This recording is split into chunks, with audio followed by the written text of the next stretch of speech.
right, so I'll share my screen and Frank will kick us off.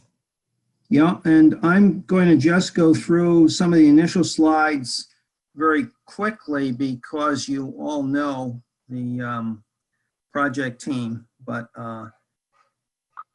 yeah, and we've gone through the Zoom meeting guidelines, and then agenda tonight. We'd like to actually first just turn it over before going through the project schedule to the manager, to Karen, so that she could brief you all a little bit on the public outreach efforts, the PACE sort of outreach plan, and what's gone on preceding the beginning of the plan, and then how we picked up. And then after that, we'll go through a couple of project changes and how they're reflected in the project schedule. And then a little bit the steering committee, public hearing, the draft plan. And then we've got an action agenda for chapter 10, which would be the final chapter of the plan.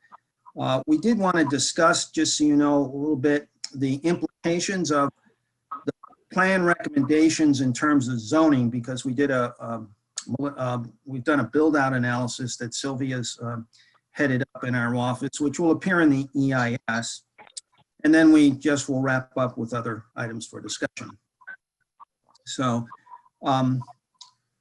comprehensive plan steering committee members for those public who are looking on. And then as you all know, we've been working with village staff, which is listed here. And then the consultant team. I think a lot of the contributions from Urbanomics and Kellard Sessions and Derek and Edson are now completed, and they have been incorporated into the plan drafts. So with that, Karen, here's the slide on origins of the comprehensive planning process. Okay. I'll turn it to you. Okay, so this is taking us back to the beginning. And one of the things that, you know, we've been doing this for a little over a year now, but this past year has been like 20. So it's a good time to just reset of where we started, why we started, what our goals and objectives were, and our rules of engagement, how we were engaging the community, and how some of that has changed because a lot of it's virtual now, and what we can do to adapt to that to make sure we're still completing the process, that we're maintaining the integrity of the process, and that we're restating some of the things that we cited as goals and objectives in the RFP, and why we did it is because of we were building off of the 2009 comprehensive plan. We worked closely, and this was before I even got here, to develop a public participation plan with Pace University and their Land Use Law Center, and I resent the plan that they created with input from the community, and that is how the steering committee was formed for that plan. That was one of the objectives of the plan, was to create a steering committee that then in turn would be representative of people in, you know, who have tentacles to the community, and then in turn could reach out to those, the people that they know, and get the broadest reach possible. So in reviewing that earlier today, you know, most of the things we've done, you know, we've created subcommittees, we've met with them. Now we have a plan to regroup with those subcommittees and close that loop. We didn't do a lot in the way of public forums for somewhat obvious reasons, but we've tried to address that with Zoom meetings. We didn't. Well. Yes, everything is in. So Marcella, would you like to do that now, or will we do that in the break? Let's just do it on break, during the break. Solo que dije es que soy Marcela Levin y lo mismo que ella dijo ahora lo vamos a repetir una vez que nos dividamos los grupos. So we also, you know, we didn't do a lot in the way of printed materials, but we did do a lot in the way of social media materials. We weren't able to participate and do outreach at events because we haven't really had that many events. So I think as we go forward, we can look at ways that we can enhance outreach despite the fact that we're getting into a second wave here. And, you know, we've extended the process by a few months with the steering committee because we recognize how challenging it's been to capture everybody's attention, to do the outreach that we need to do to make this a truly valuable experience. And one that the community buys into. So we will talk about throughout this meeting and as we go through other ways we can do engagement, but I want to also step back because some of this, we've gone from ideas that we all came together about to talk about. We spent a lot of, this group spent a lot of time on the RFP, and we had some basic goals and objectives. And then we got into the more technical, complicated, wonky work of planning. And now as we're looking at recommendations from BFJ and zoning recommendations, form-based codes, and other things that we want to be incorporating in the plan so that we can take action against these objectives, we want to make sure we're continuing in the thread, because as it gets sort of technical and somewhat complicated, we want to go back to the original objectives. So this group collectively identified the following objectives in the RFP, and that was to drive inclusive economic development and to increase the tax base, to enable the construction of multifamily housing in places where there already is a prevailing pattern of multifamily housing, supporting transit-oriented development and walkability, address parking and transportation and mobility. And not only are we doing that through the comprehensive plan, but the village is also conducting a separate grant-funded parking and mobility, transportation and mobility study. And finally, to preserve and develop quality affordable housing options in conjunction with market rate development. So as we're going through this, the things that we put together, the zoning recommendations support these, and we want to make sure that they support them as fully as possible. But as we restate those goals and objectives, I think it's important for all of us to understand that's where these recommendations are coming from, and that those are based on the objectives established by this group, which were really based on what we know about the community, previous studies such as the housing needs assessment that was done in 2017. So again, you know, we felt in communicating to our board and communicating to the public, sort of setting where we were, where we started and why, it's really important for the context of where we are now and how to communicate our results going forward. So telling that story and creating that continuity is really the basis of what makes this plan a successful plan and a plan that the community has steered and driven. So if anybody has any questions about that, or you know, any thoughts, or you know, if wants to restate anything, we did go into the RFP as well, issues like addressing, you know, being sensitive about this overcrowding in the school district, need for environmental sustainability and other things. If you remember, the RFP was quite a lengthy document, but that's where we started, and everything we've done so far is to really research, get more community input on those objectives, and figure out how we can reach them going forward in a way that makes people feel good about what's going on in Austin.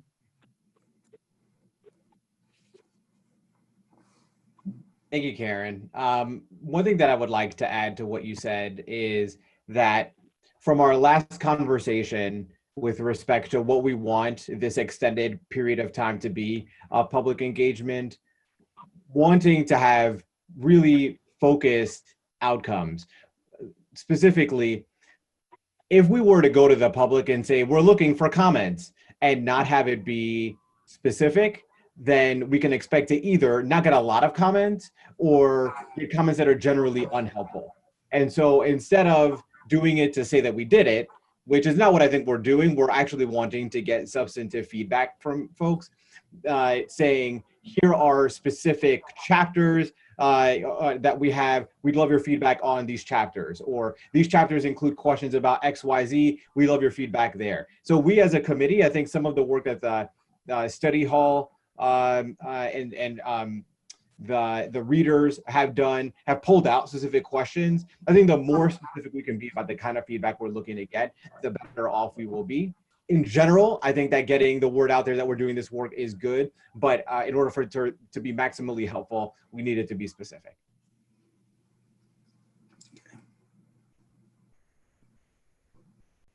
Any other comments? Thank you, Trustee Lopez. Okay, so Sorry, again, Karen. So thank you. Sorry.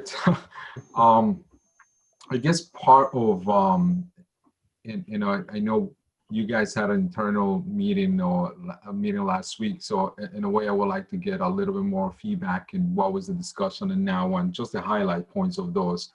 I think will be helpful for Omar and myself, unless Omar already had some information. And now when I haven't talked to Karen or I haven't talked to anybody else in regards to that particular meeting. But, one of the things that I think is a major concern for me is, due to COVID, and we knew we had a challenge. We knew we had, obstacles to kind of go through as we started in the beginning of this process this year. So what is the changes, or what is the proposed changes that we are hoping to have going forward for the next end of the year, next year, and the extension portion of this? Because as Omar stated, we want to hear the participation of the community, and a lot of the stuff I think has to do with how do we communicate that to the public itself. So I think I would like to get some feedback from either our staff or the rest of the steering committee as well, and what else could we do to make this better and to have the interaction of our community and a big component that what the comprehensive plan is going to be at the end of the year, or at the end of the day, or hopefully before the end of next year. Manny, one thing we could do, our next two slides sort of address the first part of your question, what was discussed last week and how we're adopting to the changes. So Simon, maybe you could go to the next slide and I can just highlight that, and then we'll stop after we get through those two slides. But what we were asked, Karen had talked to us about, could we take some extra time for the committee? This was going to be tonight, as you know, the committee's last meeting on the schedule that we had been showing all these months. And then the expectation was they would send it to the trustees so that the trustees could have it in December and start their review and work on the plan. So what we did here was try to add time at Karen's suggestion for the committee. So we're suggesting adding a committee meeting for December. By the way, we sent out an email earlier. This date of December 7th was something that Karen and Jaime, looking at schedules, thought might be a good date. But you can come back to that later if you wish on setting that. But the idea of that was to give sort of throughout the end of the year, just more time for us to wrap up the second sessions of all the subcommittee meetings, which you can see there as the third dot point, and get a report back to you on that also for December 7th. And I think the other thing here is that the focus would be with the trustees now on adoption of the comprehensive plan, so that we don't try to do too much all at once. So what was said is, let's spend a little extra time in public outreach on the plan itself and focus on that. The zoning code updates we would leave. In other words, those are done, as you know, in draft form. 3 of them, the overlay zone, T-zone, and the idea of a new MF3 zone. So to leave those till after the plan is adopted. And ironically, I think we can do this when I get to the schedule. As Karen was going through the RFP, I was going through it too, saying to myself, how do we meet the goals and objectives of that? And I think the revised schedule, which we'll go over in a minute, might still do that pretty well. So the idea was, add time for your committee, for this committee, have another meeting in December. As you know, all of the chapters are basically done now and online, except for, really the final chapter, which we hope, hopefully Simon will be able to get to and discuss a little bit with you tonight. So the big idea here was get all those second round of subcommittee meetings in, which are all scheduled. We're in scheduling them, and then get back to you after tonight's meeting. Leave this month in December to sort of discuss the plan, give more time for input on this, for your study halls, for your readers, as were mentioned earlier by Omar. So that's the summary in a nutshell. But the next slide, if you could go to it, Simon, just summarizes the changes a little bit. So this is sort of changed a bit, and you'll see in highlights here a little bit some of the changes. Up at top in the blue this evening, 11:17 there, was going to be the last committee meeting. And we've added one, we're suggesting adding one December for the committee. We also hope to brief the trustees in December. We haven't set that up yet, but it's a reminder, Karen, we need to probably do that. We had hoped to brief the trustees also in December. And then, so you can see in the comp plan update, we're looking at that dotted red line to be extended now on the comp plan, so that it goes into January with the trustees. And then what is done now is the 2 zoning code idea in pink, and they would be dealt with by the trustees later, after the comprehensive plan adoption. And actually, looking back at the RFP, I think that works into what the RFP anticipated actually originally, because the RFP just says it wants the plan to be specific to what zoning could come out of the plan and acted on later by the trustees. And then you'll see here at the bottom, the subcommittee meetings we thought would be wrapped up probably in September, October. We've added, again, at the request of the village, to have a second round of those subcommittee meetings, and we're trying to do that now. They're scheduled out, and you all are getting invites to those, as well as all of the trustees. So this basically moves the public hearing just slightly. It had been in mid-October. We're moving it to the end of October, early March as a suggestion, just to make sure there's plenty of time for the trustees also to digest everything. I know that you've all been getting the chapters, and so have the Board of Trustees. Those chapters are now, all the substantive chapters are done. But we moved the public hearing just to give a little more time. And then in March, what we would do is meet with the trustees again after the hearing to go over what they've heard. As you know, at this point now, it's the trustees, the trustees who have to act on seeker. Only they can adopt the plan and act on seeker. And we thought after meeting with them, we would do a final plan draft and a final EIS and then findings. We would be able to finish everything basically at the end of April where we had originally been, but it would then go to the trustees, and we felt to give the trustees more time, we added another meeting in May so that there would be a plan adoption meeting, but the basic work could be done in April. And quite frankly, also as Karen was speaking, I was going through the request, your actual request for proposal, and I think this stays basically to the spirit of it.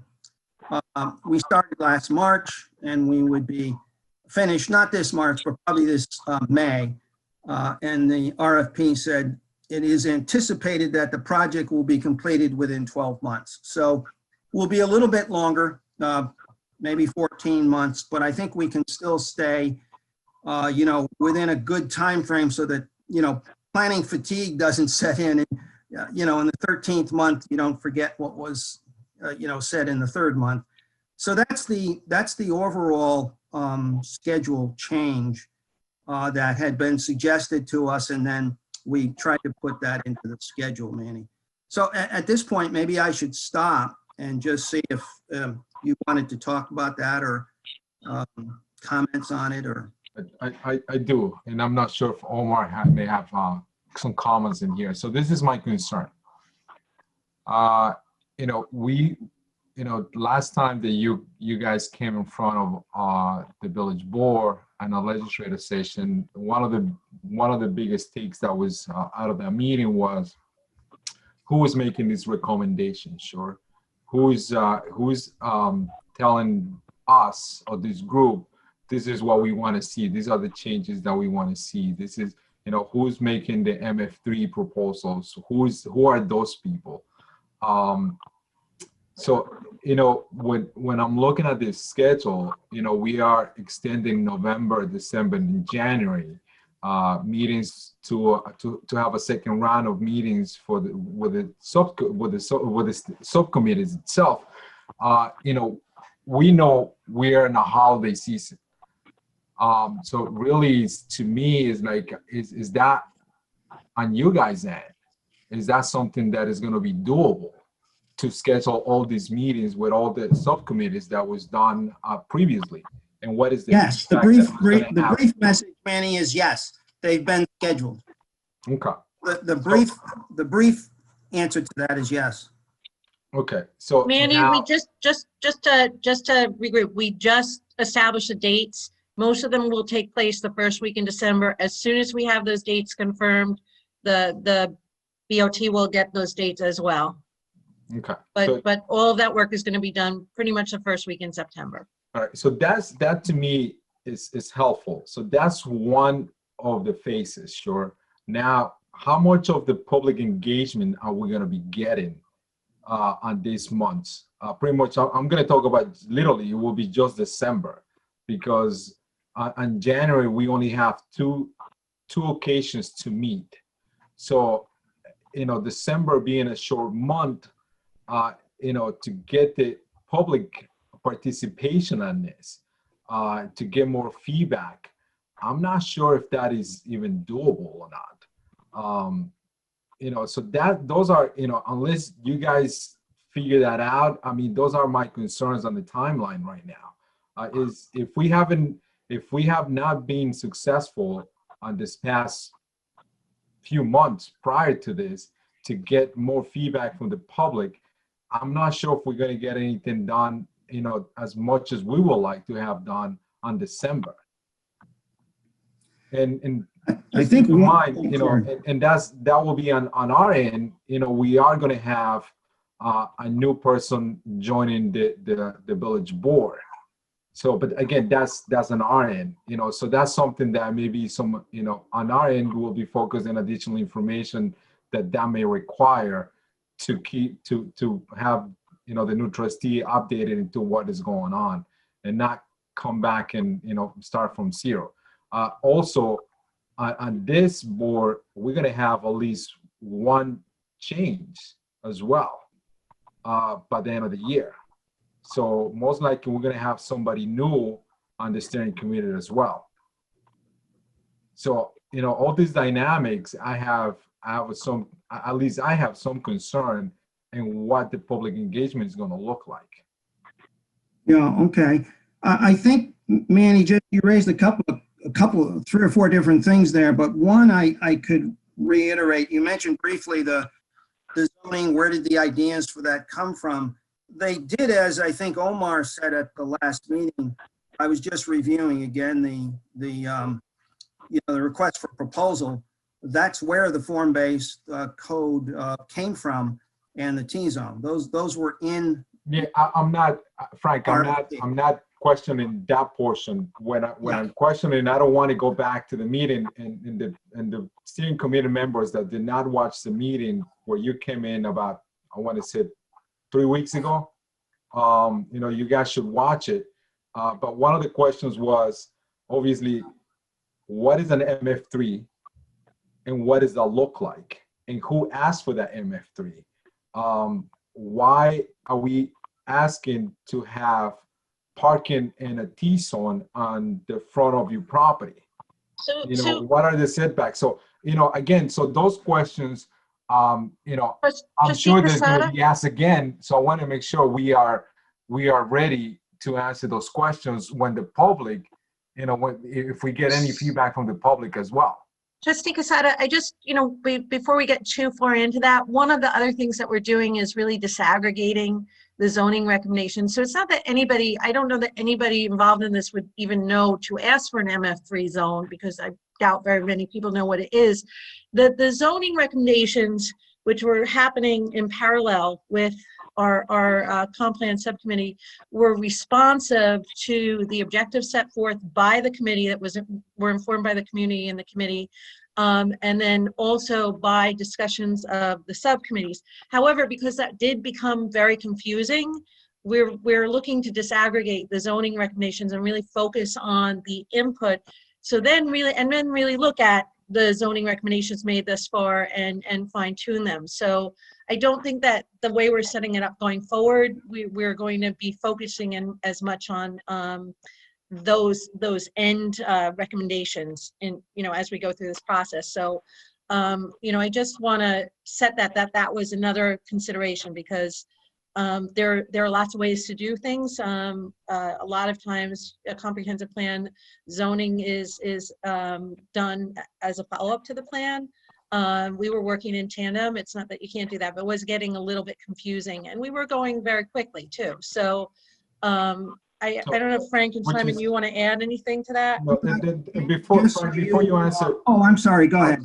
Sorry. Before you answer that question, thank you. Sorry. Go ahead. So one thing that I did ask last time at that board meeting was, and Jaime was there, he actually, you know, make a recommendation. What my ask was, maybe we can have something that we can start sending out to the public, you know, like a small outline of what the recommendations or any recommendation is we are making as a steering committee to the rest of the board and to the community itself.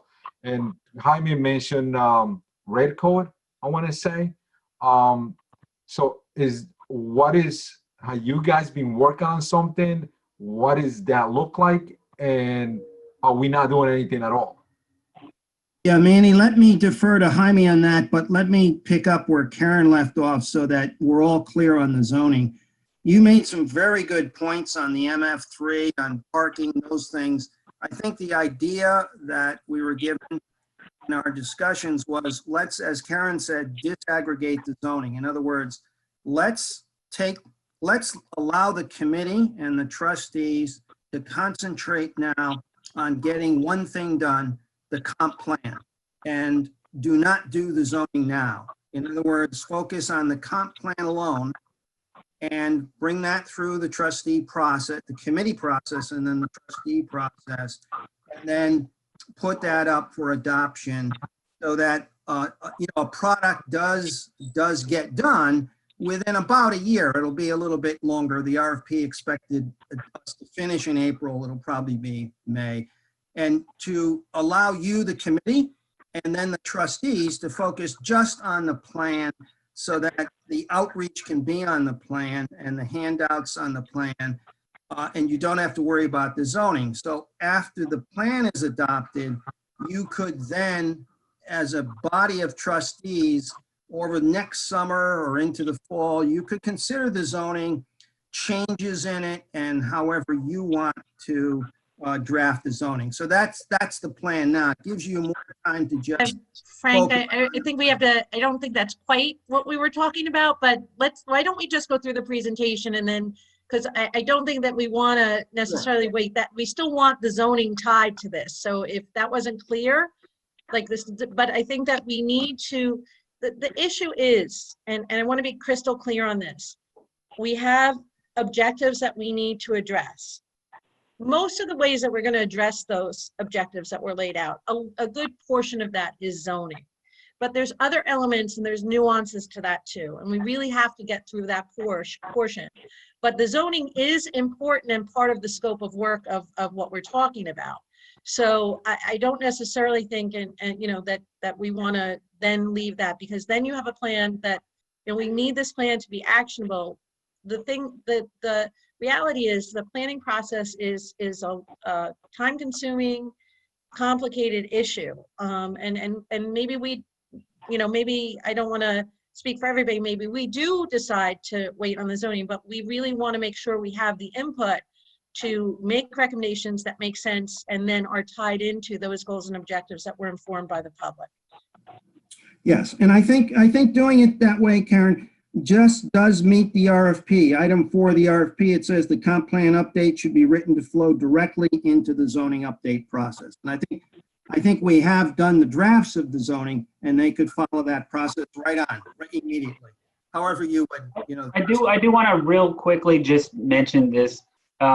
You know, one of the questions that became really clear was that we just didn't have a great framework from which to evaluate, you know, the recommendations against the existing zoning, because we just didn't know the existing conditions underneath some of the zoning. So some of the work over the past couple of weeks has been on trying to get a better sense of things like frontage and stuff like that. So me and Pat actually have a meeting tomorrow to go over some stuff, but we've been working on a few items, just determining, you know, for the T-zone specifically, what the impact of those would be on the existing, you know, properties that we have. But that work is ongoing. So I know you have a lot of questions, Trustee Quezada, and I can't answer all of them, but what I can say is that we are doing some of the work to try to get to a place where we'll have something. Once the zoning stuff comes back into the conversation, that we'll have a better framework to move forward with that. And the goal, I think, that me and Pat discussed earlier today was trying to have something of a framework prior to the next committee meeting. So for us, that's like the 7th of next month. So the goal is to get it very soon. Great, okay. Okay, if I can chime in. So I'll tell you my understanding so far. So we had the conversation where we introduced the comprehensive plan here, and then I want to bracket this conversation we've had for the last 15-ish minutes or so on zoning. Actually, I'm on a Zoom call with Ossining, so. There you go. Let them know, Frank. Priorities, okay? I want to bracket this, and I want to ask my fellow I thought that was fixed. a question that is more related to the opening of today's conversation, which is with respect to how we're feeling about the comprehensive plan in general, and how we can, because we're extending it a little bit, how we can take advantage of a little bit more time. So if you will, what is the word that I'm looking for? If you will humor me, please, if you will humor me, what I would love, because I don't have a great sense of this, I'm going to write in the chat the order of folks on the committee, excluding staff and our friends from BFJ. And what I would love is for you to say one word, just one, about how you are feeling about where the comprehensive plan is right now. And we'll start with Frank. The other Frank. Frank B. This Frank, I guess. Where we stand in one word. In one word.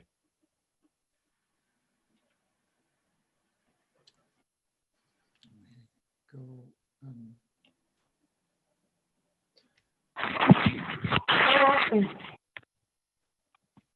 So Frank, this is just off the top of your head and inside of your heart. You, Frank Budding, how are you feeling about where the comprehensive plan is right now? One word.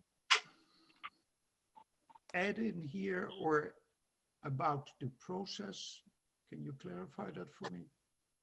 So in general, how are you feeling like where the comprehensive plan is right now? Can you clarify for me the process or where we are standing or adding elements to the plan? So it could be about the process, it could be about the content, it could be about anything. We can expand on that part later, but I just want to get the temperature of the room. So I'm going to actually have you go after Jeff. Okay, Frank, so you Okay. get on this another minute. I'm gonna give you my one word, Omar, but the word I'm going to give is responsive, and I want to just add a little something to that. I think that the plan is not just responsive to the RFP, but I think it is, at least to the subcommittee meetings I attended, responsive to those more in-depth conversations from the key stakeholders that we're looking for. And just one of the things I love, and I know you're looking for short responses here, is bringing this back to the subcommittees for reflection. And I know that we had a public hearing, which wasn't as well attended, and that public hearing is something that's legally required. But I do think that if we're just talking about public engagement in general, the subcommittee meetings I attended, there was a lot of public engagement from what I think are the key stakeholders in each of those meetings. So I like the idea of bringing this back for more reflection from them. But I do think that the comprehensive plan is responsive. Thank you, Jeff. Frank, can we hear you?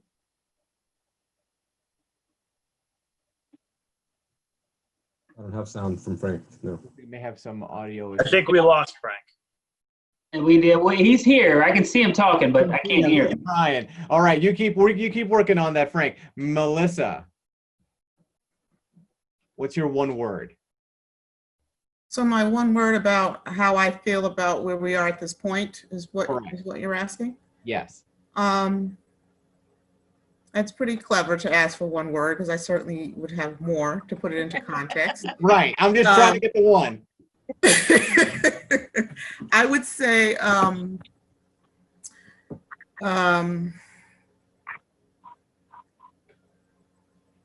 determined.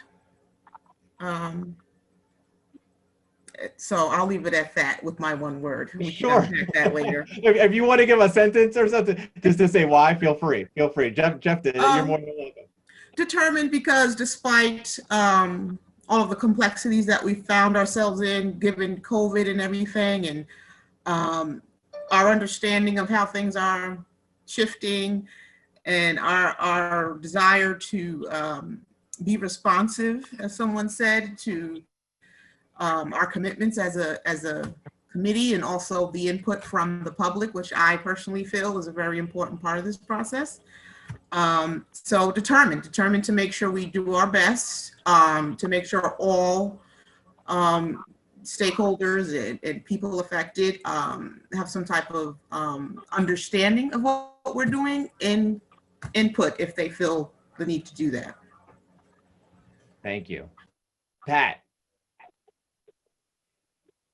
My one word is, as to where we are, we've got a draft, right? I mean, there's been a ton of work, and here's my quote, editorialization, right?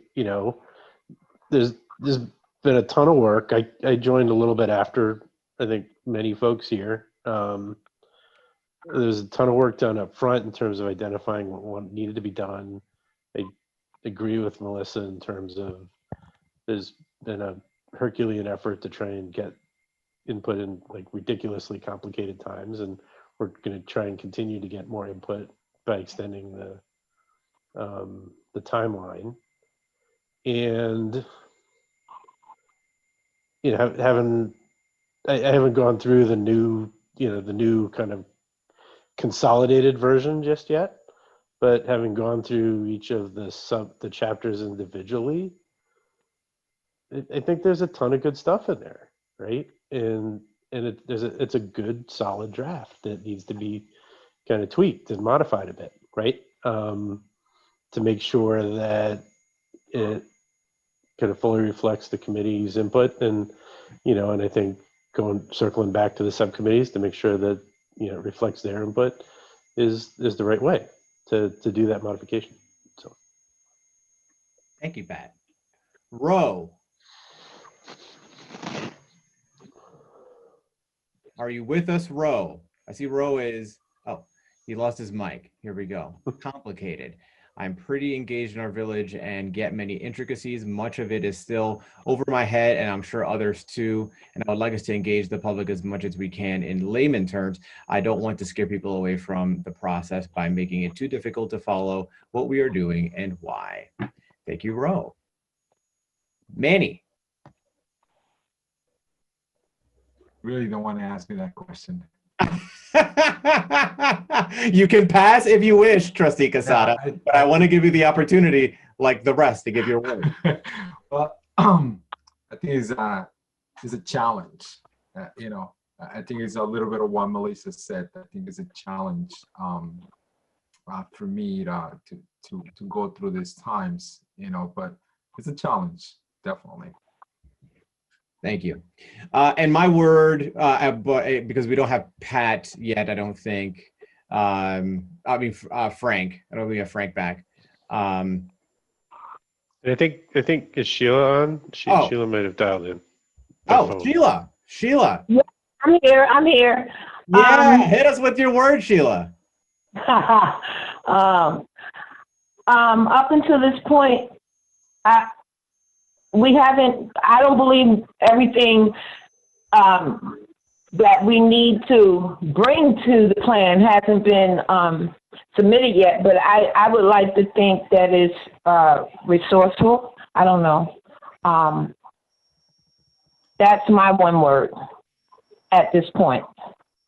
But I would like to think it's more resourceful than the other one, the previous one.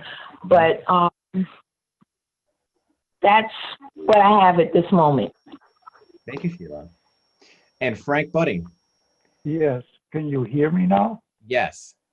Well, I don't know what happened, but it, for some reason didn't work. I think there's sterling work done. I tried to read through most of the draft again this afternoon. One thing that I still miss in here is what are we going to do with this COVID in the future? And are we building in enough space in our environment to deal with this, and no doubt, or hopefully not, but you never know, future pandemics? So Frank, what would be your one word to describe where we are at this point in the comprehensive plan? On target. On target. I'll put a dash in between on and target. Yeah. Well, Have you I can't do it any other way. So. Great. And my word is differentiated for the reasons that Ro mentioned, and others as well. But there is so much good content here. What I would want us moving forward as we think about the action plan that follows is making it responsive to and accessible to many different kinds of people in the village. Those that have a lot of knowledge about the technicalities of this stuff, those that don't, those that are coming to this work and maybe are newer to the village, some that are experienced and have lived here and them and their families a long time. I want us to think about these different audiences as we think about what the next steps of this look like. The reason that I derailed us for this period of time here, I really want the staff and BFJ to know where we stand as a committee. And I have no idea what folks were gonna say, but I'm heartened by it, and it makes me feel like the work that you all are doing behind the scenes to get us to this point, we show up looking fresh, ready to rock on a Tuesday night, and you all have done a lot of work, as have we on the working committee side, but for you to know where we stand, which is ready to engage, and I think we have a better sense of where we need to push. With that, I think we're ready to advance. Let's do it.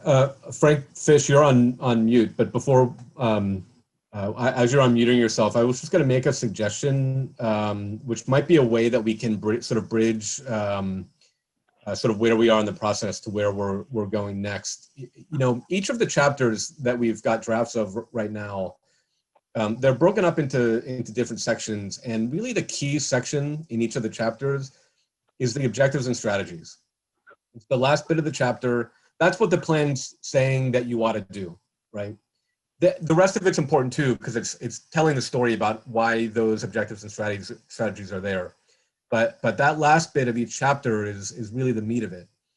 But if someone's downloading one of those drafts off the website, or now that we've got a single draft where everything's together, it's 218 pages long, still doesn't have the first chapter and the last chapter, that could be daunting for someone who's not used to working with a comprehensive plan. They might not know what to focus on.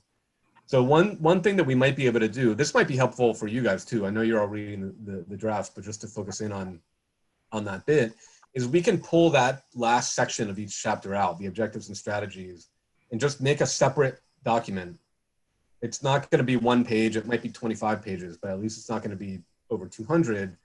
And maybe that's something that we can put on the website, we can distribute to all of you, we can send it around to the subcommittees, encourage people to send it around in the community so that there's a more approachable document that people can respond to.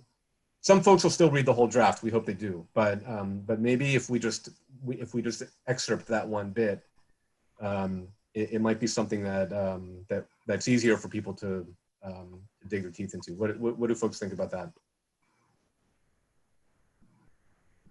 Thumbs up.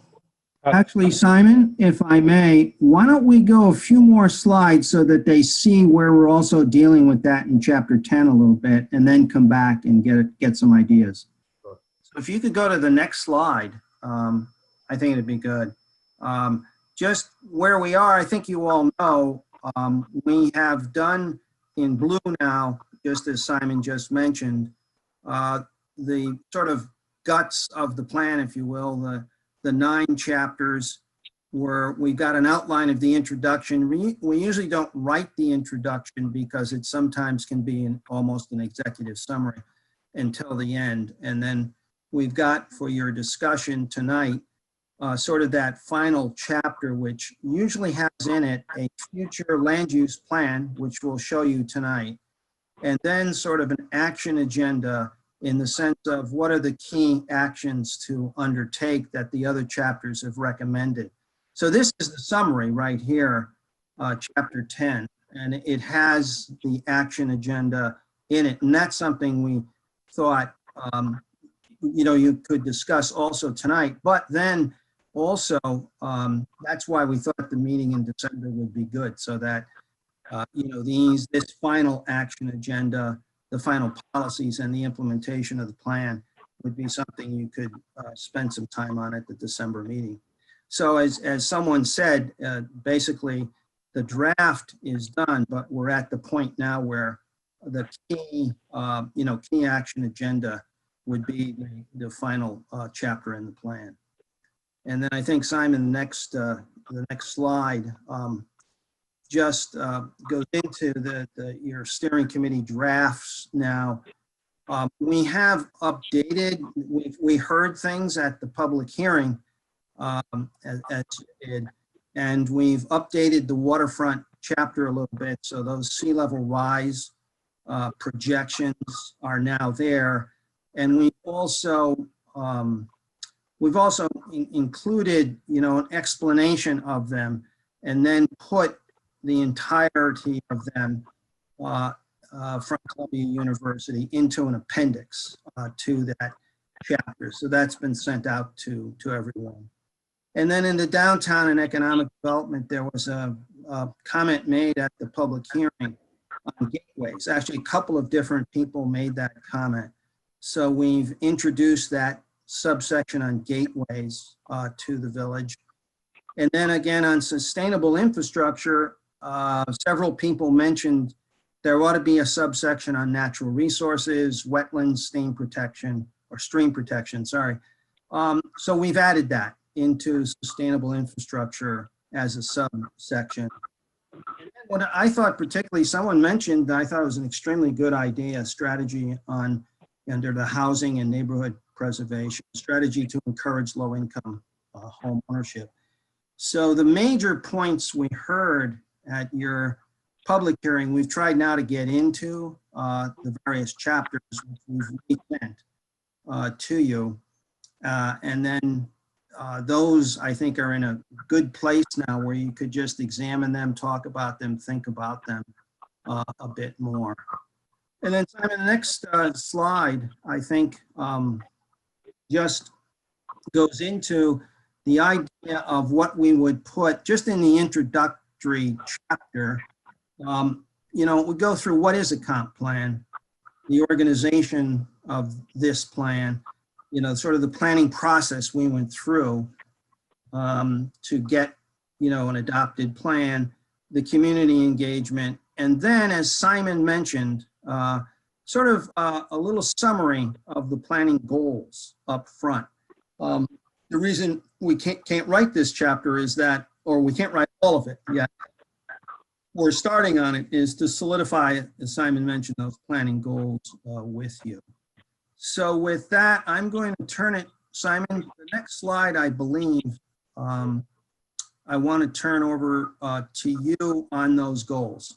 Yeah, so this is 2 slides here, and this actually relates back to the suggestion that I made just a couple of minutes ago. And also, I think in a way, similar to how Karen started the meeting with a bit of a reset, a sort of a step back. This might help us with that as well. I think as you've hopefully noticed as you're reading the chapters, they each start with, they end with those objectives and strategies that I talked about a moment ago. They start with a goal. Each chapter starts with this 1-sentence goal that's meant to ground us in what we're really trying to achieve. What is that high level principle that's driving what we're trying to get out of each chapter. And so they're on 2 slides, so they're easier to read here, but and I'll go to the second slide in a moment. The way that I like to think about this, especially when I'm getting into writing objectives and strategies, is that if there's a strategy in a plan that doesn't achieve the goal, right?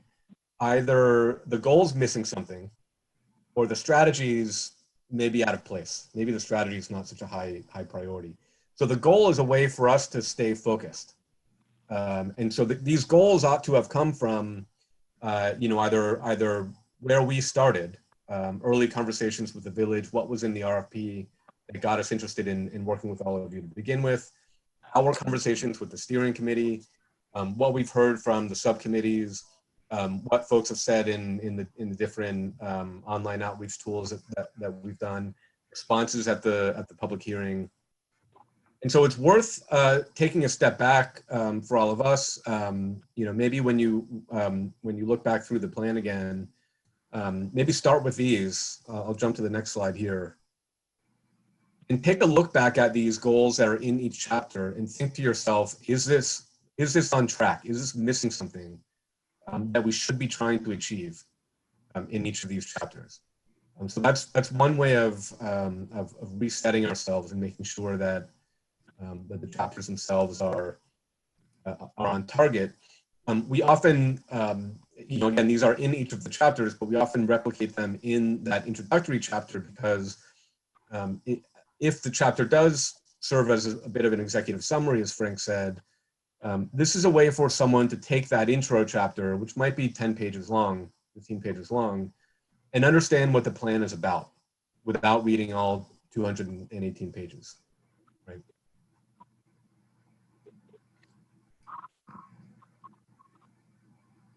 So that's one thing that we're working on is just filling in that first chapter. As Frank said, it's gonna help describe the process, some of which we're still in the midst of, but some of which we can start getting down on paper and start thinking about how we want to describe what we're all working through.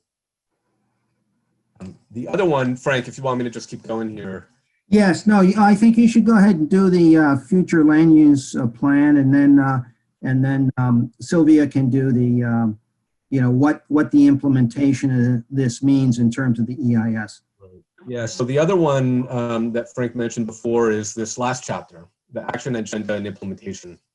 And what this is for is to provide a roadmap for the village, and how you actually get this stuff implemented, right?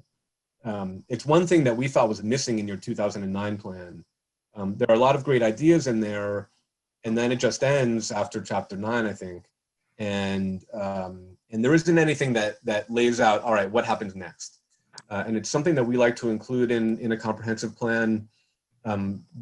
We sometimes do these different ways, but we have a sort of a suggested organization here. We've got it over here on the left. There's a first section on implementation tools. What are the ways that you might, or the tools that you might use in order to carry out each of these different strategies? Some of them are legislation. It could be zoning. It could be other changes to your code. Some of them are capital projects, money that the village spends. Others are grants, opportunities to go out and get money from someone else. Sometimes you need to do additional planning work.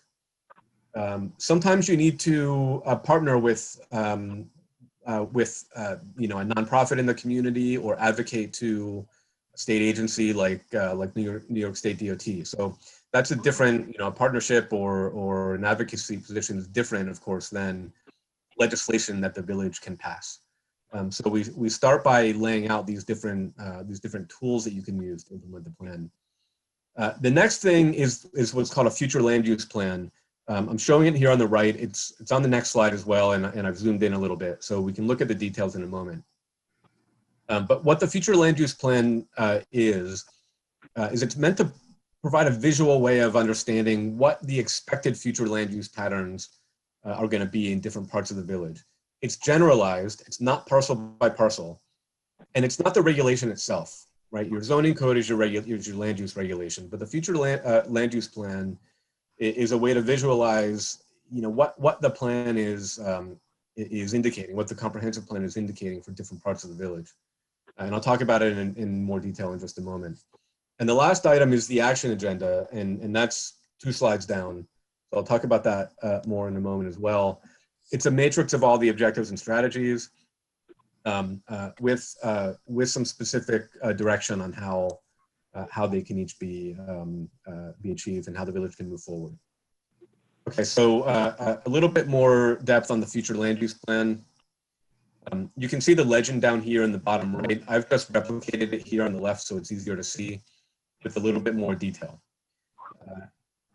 Big picture, what we've done here is taken a bit of a blend between what your zoning code says, what the plan recommends, and what existing land use patterns are, in order to get a sense of what the future land use patterns are going to be as a result of the plan. And so just a really easy part to understand this, for me anyway, is this northeast section of the village up here. It's all shown, predominantly shown in yellow, right? This area is actually made up of a few different single-family zoning districts. Well, what that means on the future land use plan is that they're all likely to be predominantly single-family neighborhoods in the future, right? Not every parcel is a single-family parcel, right? Some are 2-family. There might be some other scattered small institutional uses up here. But in general, this area up here is going to be a single-family neighborhood in the future, and the future land use plan reflects that. A couple of things that are a little bit different here, just in terms of terminology, for example, is the downtown mixed-use area. This sort of dark red, which is shown up in here, it matches the boundary of your existing VC zone, and also the boundary of the downtown overlay zone, which we've proposed in the zoning work that we've done and the plan recommends. This area, again, the future land use plan is not telling you exactly what the criteria are in your zoning code here, but it is telling you that this downtown area is expected to remain that sort of a downtown mixed use area in character, right? One other thing I want to highlight is what's shown down here in this light green, which we're shown here in the legend as a waterfront resilience area. One of the big themes that came out of the waterfront chapter and in our subcommittee meeting with the waterfront environmental group and also discussions with the trustees is there is a need, given sea level rise, to understand this part of the waterfront west of the tracks differently from the part that's east of the tracks, right? Future development east of the tracks on parcels that are somewhat elevated and are at less flood risk might be okay. Future residential development in particular west of the tracks may not be such a good idea, right? There might be a couple of exceptions, some adaptive reuse for existing buildings. There are other opportunities west of the tracks. One thing that we talk about in the chapter are maybe some way that the village can partner with private entities to increase public access to the waterfront. So it's not saying you can't do anything here, but it is making sort of taking a stand, making a statement about what the future of this area that is most at risk is likely to be, right? Sort of generally in this visual way. Any questions on the future land use plan before we move on from there? We can send this around, by the way, Pat, I see you're about to speak. Just one quick second. We can send this around as a PDF so that you can take a closer look at it. Pat, sorry about that. Yeah, I was just going to make the comment about this needs to have draft written all over it. Yeah, it's a good point. This is sort of our first pass, so we'll send it around as a PDF. We'll get that watermark on there, as Pat said. Yeah, because this on its own without context is, can lead people to, can lead people to, what's the right word? Conclusions that aren't necessarily accurate. Right. Yeah, and Pat, we'll do a write-up of each of these colors and also try to summarize the future land use plan. I mean, one of the things about it, I hope that will come out, if you compare it to zoning, I think people will see that this is sort of a neighborhood preservation plan in the sense that we're not making or calling for any radically different future land uses than what now exists or what is in the zoning code with some modest exceptions. One Simon just hit on the waterfront, which is really a resilience plan on the waterfront. And I think in response to some of the things we've heard from that subcommittee. And then the other is the mixed use downtown where we are saying there could be an overlay zone, and then to discuss that. So it is the overlay zone and the T zone, which could have some modest growth. And so there needs to be context for that. And Pat, I'm glad you raised that, because if we could give Sylvia a couple of minutes to discuss the impacts of those two zones, those two possible zoning changes, I think you'll see the magnitude of it. So Simon, if you could move to the next slide. I have one more slide before we go to Sylvia. Okay, sorry, I didn't, yeah. Sorry, Simon. Sorry, Simon. This is a very important slide, I'm sorry. Simon, before you go to the next slide, can you go back to the map itself, please? So when we talked about future land use on here, and that's something that Pat and I have talked about in different, and I have talked about other, village manager as well, in regards to me, this is like an aside that I think I'm talking to the steering committee as well, for them to look at this map and look at the existing map itself, because there are zones in here that I think we should actually fix what it was done in 2009. Again, there's areas where we know that there's not going to be, that there's no way that we can have a T zone, because it's literally industrial, it's commercial spaces. And because of that, I think this is that opportunity that I feel that we should look at this and actually modify those areas. Spring Street, you have, if you zoom in, the big portion of Spring Street and Acker area, where you have the big line of T-zone and a single family zone, we know for a fact that that's not 100% accurate. I'm not sure what was the delineation at that point, and I'm not sure why it was done that way. But if you walk those streets in there, it makes no sense. So I think what would be helpful is if you were to send this map with additional information, like Frank, like a description of what that means, and probably put a map of the existing conditions, the existing zoning map, and actually people be able to see what that looks like and what that means as well. And then I believe you'll be able to get some more either positive or negative feedback on what the future land use plan it looks like. Absolutely, Manny. That's a good idea. We could, in fact, we're thinking of two maps in particular.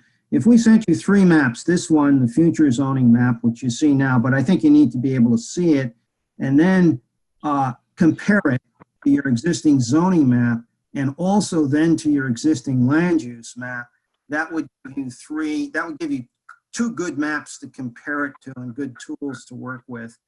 And then there may be certain areas, Manny, where, as you say, we may not have gotten this correctly. You may want to make some changes in this, as you just mentioned. So I think it's a study tool for you and for, to look at and to think about, and we come back and discuss that at the December meeting. I think it's a good idea. We can do that. We can send that out to you. So this might be a good time to kind of bring up some of the stuff that I've been working on with Pat.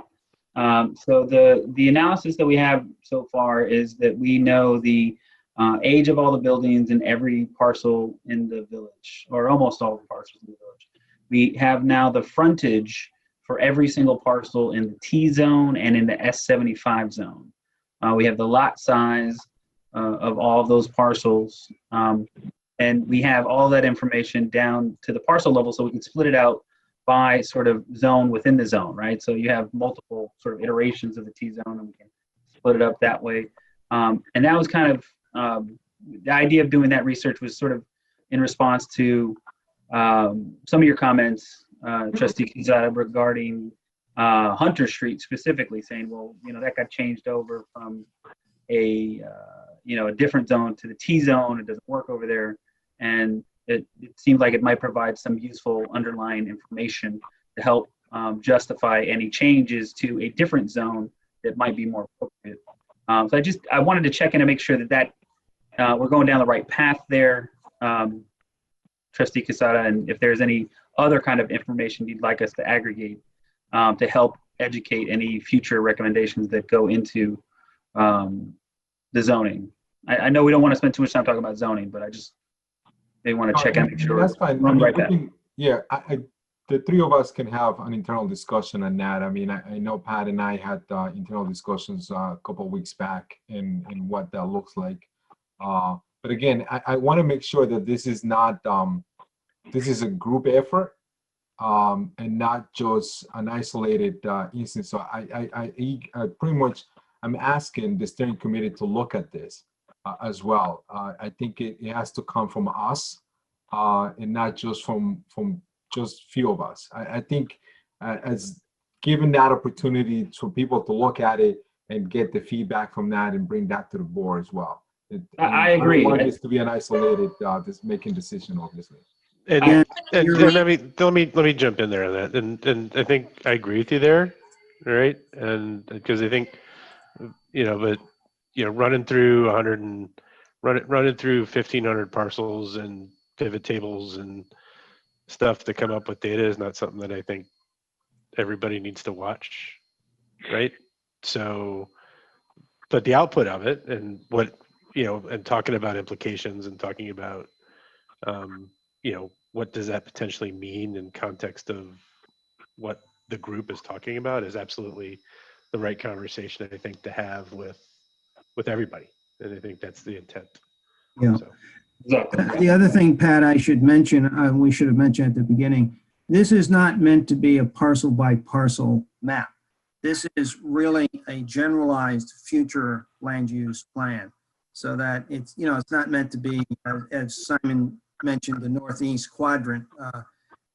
It's not meant to be someone looking at their house and saying, oh, I'm zoned this way. It's to look at it and say, oh, is, you know, single family residential generally accurate for this area? So it's a generalized future land use map, but it is based on, and we'll send that to you all, it is based on, to some extent, the existing land use patterns and the existing zoning. So if you want changes that, you know, if there's a major change, that's the thing to focus on. So perhaps to Rose's point, this might be a good time if we want feedback from the steering committee, which absolutely we do. You know, if any of you have questions right now about this, or even about what you're looking at or what you're being asked to weigh in on, you know, feel free to ask, because this is incredibly complicated, wonky stuff. And it's, you know, if you have questions, let's talk about them now while everybody's here. So we can get more robust feedback as we go forward. I feel like what would be helpful for me is, and I think he's busy, but John King from CNN, having him like he was doing during the election, breaking down the map. So if somebody could say, like, let's zoom in, press the button, because that is like where are the places where we need to have convert. My sense is that the single family residential, there's not a lot of controversy about those. That just kind of is what it is. But there are places where our feedback would be helpful. So if somebody could play the role of John King and explain where our feedback would be helpful, that would be helpful. Maybe I can try to jump in and do some little annotation here, because I have control of the annotator. So perhaps that will help guide some of what we're looking at here. So I think it's important first to note that this is a future land use plan that has not changed the boundaries of any zoning district at all. All right, so everything that you see here, all right, this dark red section right here, that is currently the VC district. That is now and forevermore the VC district. The only adjustment that they make here is in the text where they call it a downtown form-based overlay, right? But that downtown form-based overlay doesn't look that much different. If you go over here, you see this mixed-use district here. That's Croton Avenue, which is currently a mixed-use district. If you look at the waterfront over here, that is currently a mixed-use waterfront district. Nothing has really changed there. Again, mixed use only deals with this form-based overlay. The biggest takeaway here, the biggest single takeaway that you can take is that this area west of the tracks, right? This right here, and I hope everybody sees my little drawings, correct? Yes, this area here is now, instead of being technically capable of being redeveloped into large buildings, is being considered differently. It's being thought of as the village should take action to disincentivize any future development in this area because of concerns based on climate. So the biggest response here is to try to distill it down, at least for the group here, is to understand that there is no change. All of this district here, there's an S50 district here, right? Could you just like really be specific what S50 is, and even mixed use? That just means residential and retail, essentially. Yes. Just to really make sure everybody's comfortable. Yeah. So this yellow, all of this little light yellow here, these are all single-family districts. There's several different layers of the single-family districts. There's the S50, which means the lot it has to be at least 5,000 square feet. There's the S75, which says the minimum lot size is supposed to be 7,500 square feet. There's the S100, which says the lot has to be 10,000 square feet. And then the S125, which is like 1,250 square feet. And essentially, the bigger the lot size with a single family home, the more grass they have. That's functionally how that works. But all of this here is currently a single family home district. Now, as Simon mentioned earlier, it doesn't actually end up that way. They're somehow, some way, some of these buildings were built as two families, whatever, but predominantly they are one family. In this district here, all of these districts that are listed as 2 and 3 family districts, those are the T-zones. The T-zones that we talk about. The T-zone is the 2 family district. The 2 and 3 families that they currently are now is what they are. There are also some 1 families in there, but it is predominantly a 2 and 3 family district. The multifamily district are things like, you know, the apartment buildings, Kemi's Cove down here, which everybody's familiar with. And then there's some other ones that are not necessarily looked at that way, but they are multifamilies as well. It's like the Avalon over here that you see, which is in the CDD district, which has lots of grass, but is still kind of a multifamily district. But the zoning, the underlying zoning for all of this is identical to what is listed here. So there are no changes. No changes. The only changes that are kind of noted here are the form-based overlay districts.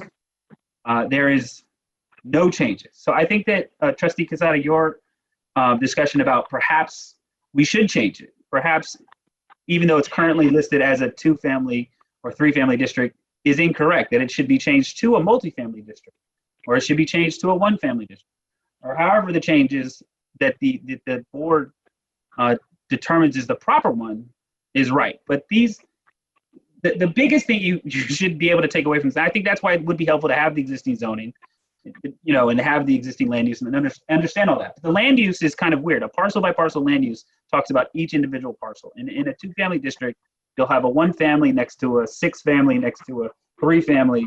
And so the T-zone is all sorts of kooky. It doesn't make as much sense. So a generalized zoning land use map just talks about where we see things going in the future based off of the content and the modifications that this plan recommends.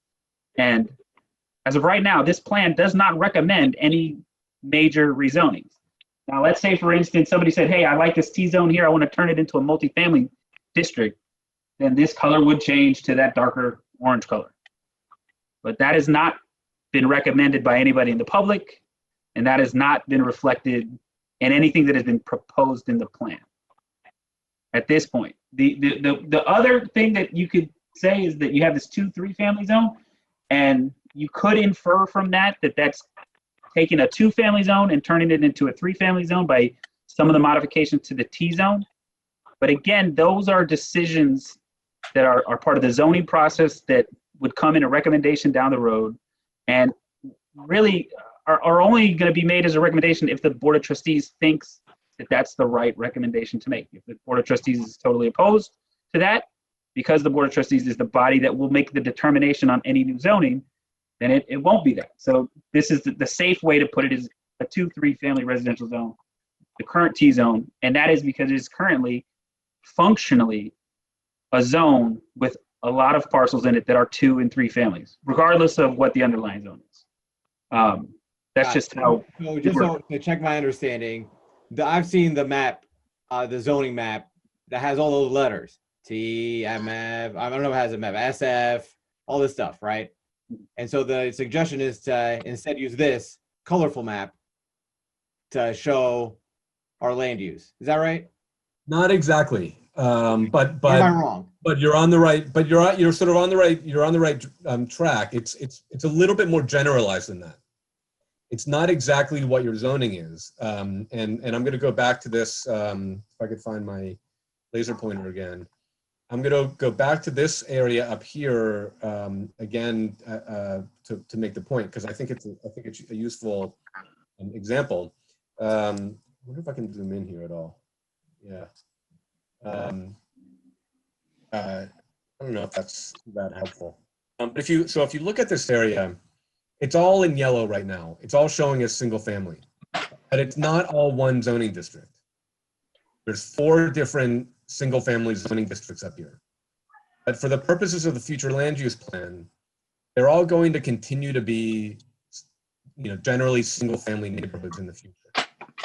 Not saying, again, that every individual parcel is going to be a single family home, but generally the character of these neighborhoods up here, which are zoned for single family homes, is going to continue to be single family homes. So it's not exactly the same thing as your zoning map, but the zoning map has a lot of influence on the future land use plan, because future development has to comply with your zoning code, right?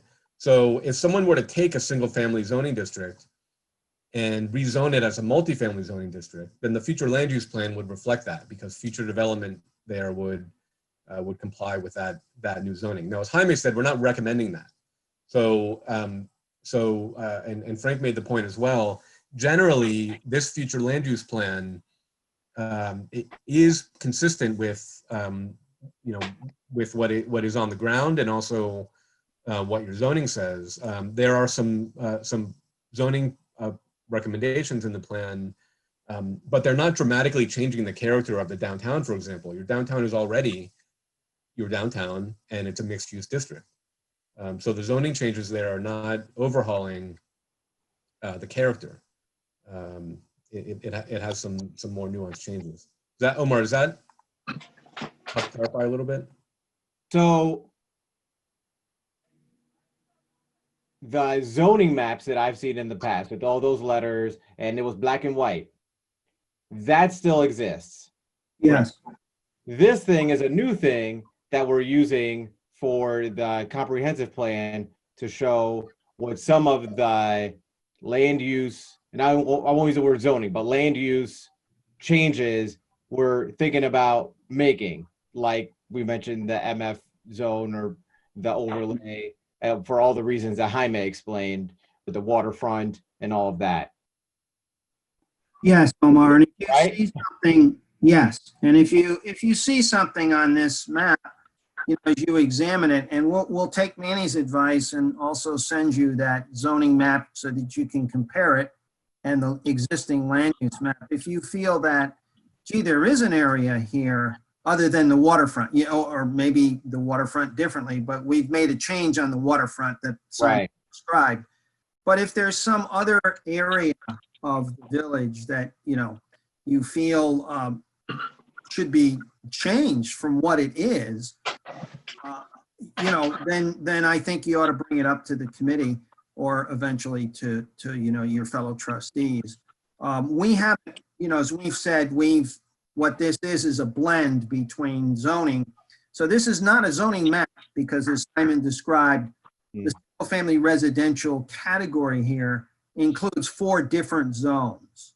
So this is not a zoning map, but it is a map that if you intend in the future, you'd like to change your zoning somewhere, from single family to say multifamily, or from residential to commercial, that type of thing, then we could indicate it here. We didn't want to do that because except for the waterfront, because no one had mentioned anything to us specifically. In other words, Got it. That, in the subcommittees, or from the public. So, Yeah. At high level, zoning is what you can do. Land use is what you are doing, right? If that makes sense. So land use is what you're actually doing on the ground. Mm-hmm. Zoning is what you could do in the future. And so for a future land use map is going to look at what the current zoning recommendations are. If you make those recommendations, this is what your land use will look like in the future. So hold on. So just so I understand what the point that you just made, and the reason that I'm belaboring this is because if I don't understand, I guarantee you nobody watching this understands, and not because I'm so smart, but because I'm not so smart. No, this is complicated. You're honing in on like the first problem of planners when you get to school and you try to make land use and zone. This is the same thing, right? They're like, no. It's right. So it's an understandable confusion. When you say that zoning is what you can do, so the zoning map, that black and white map with a lot of letters, the one that I've seen that it shows what our current zoning map is, you're saying changes to that would then float up to the land use. The future land use map, yes. To the future land use map. I would try to suggest it's the other way around. In other words, the basic law in New York State is that zoning should be based on a rational land use plan. This is the future land use plan. So and this plan is going to anticipate the overlay zone downtown. It does anticipate that the two family zone could maybe in the future have a special permit or a conditional permit for 3 families. And it does anticipate that there'll be a waterfront area that is really a resilience, area based on climate change and flooding. So those, I would say, are the only things that we reflect into the future differently. So if you want something else to reflect differently into the future, then it would go reasonably on this map, as long as it's not just one parcel. If it's something major that you want to suggest, then it ought to go here, because if it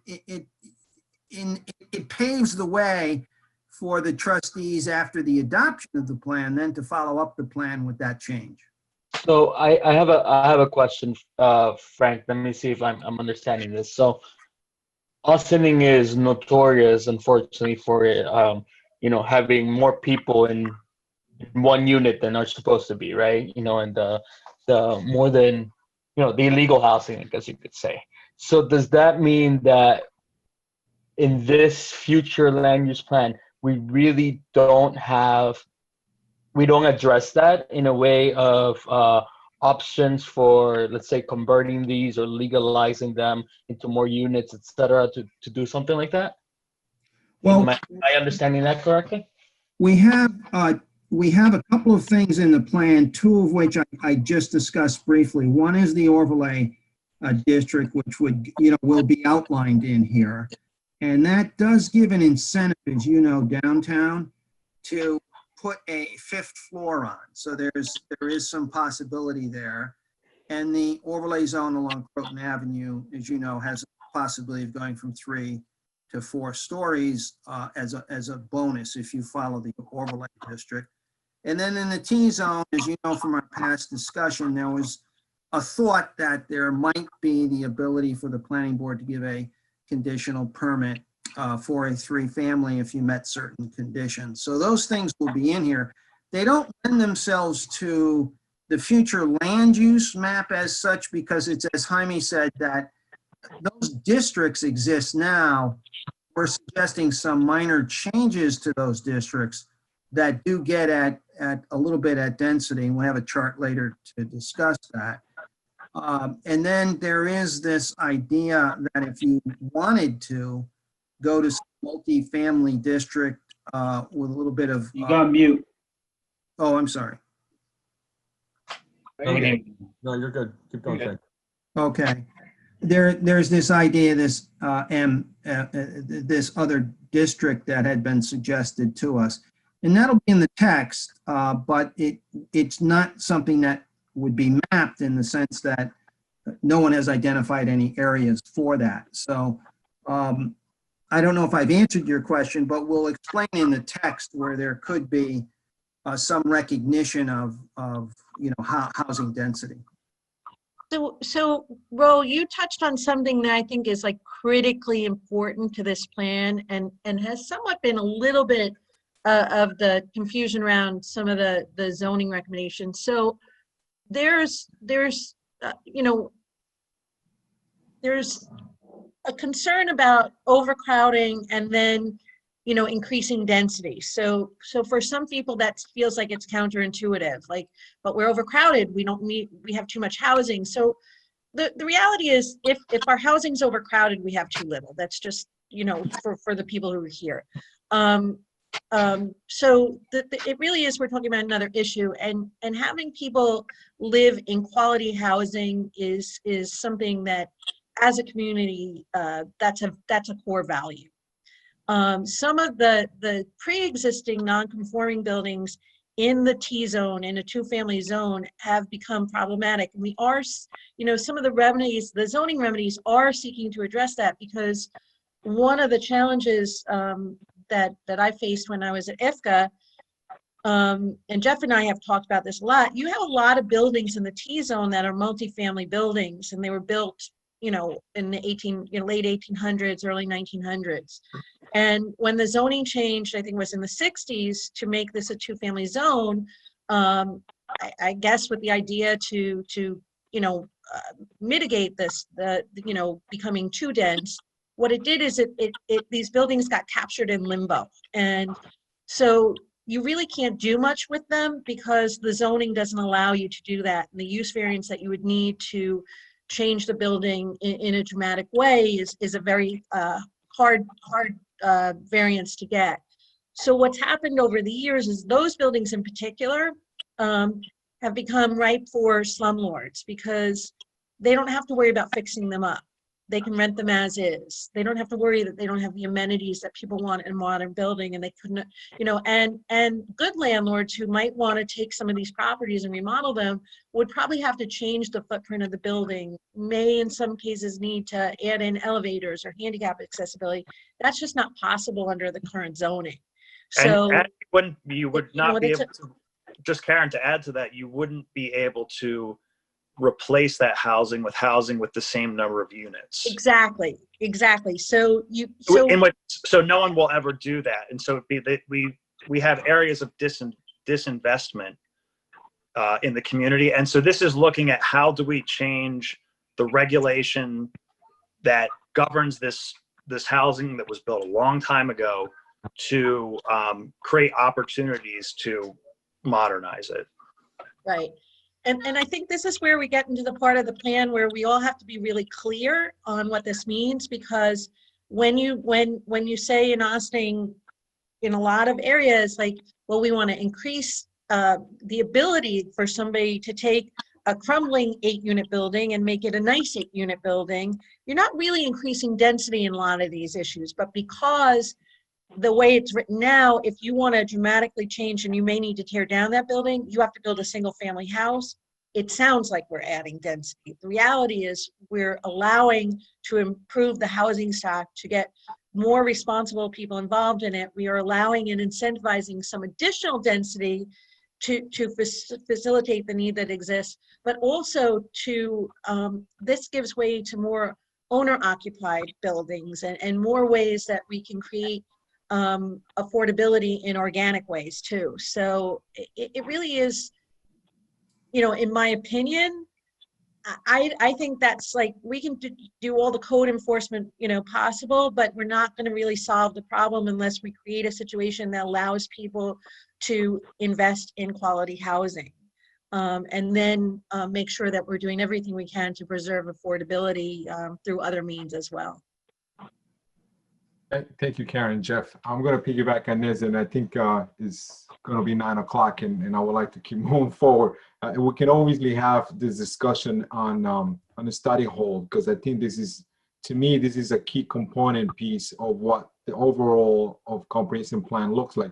But Ro, I'm going to encourage you again, please watch a meeting that we had where BFJ came over to us on the legislative portion, and that was a discussion about that. So there's a lot of points for us to take on here, and one of the things that you have to you really have to think about this is overcrowding is not an Austin thing.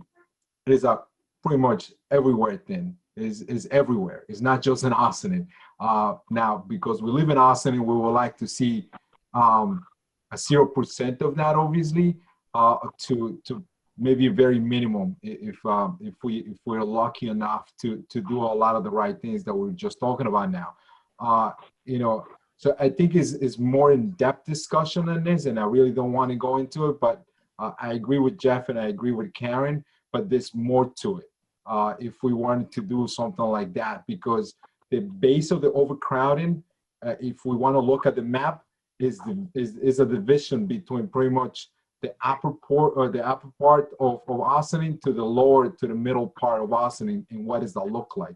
So I think we have to be more realistic in what are the options and what we want Austin to look like. And if it has to be, you know, obviously part of this whole thing is enforcement.